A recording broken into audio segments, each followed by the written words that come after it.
तो ये है कि भूख लगने पर फाख्ता भी शिकार करती है।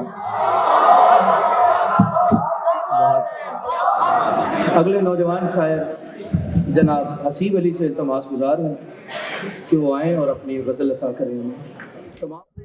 गालिब से चली आई है रुसवाई हमारी,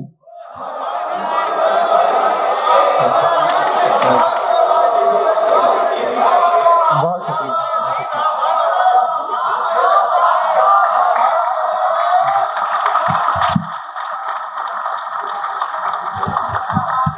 भाई एक मिसरे पे जो आपने दाद दी है, इससे ये पता चलता है आप सब बाज़ौक़ लोग बैठे हैं यहाँ पर।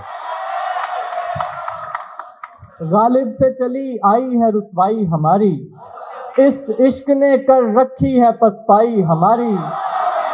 ताउम्र रहे साथ मगर दोस्त रहे हम, ताउम्र रहे साथ मगर दोस्त रहे हम, एक बात ये अब तक न समझ आई हमारी। सच तो ये है कि भूख लगने पर, सच तो ये है कि भूख लगने पर फाख्ता भी शिकार करती है।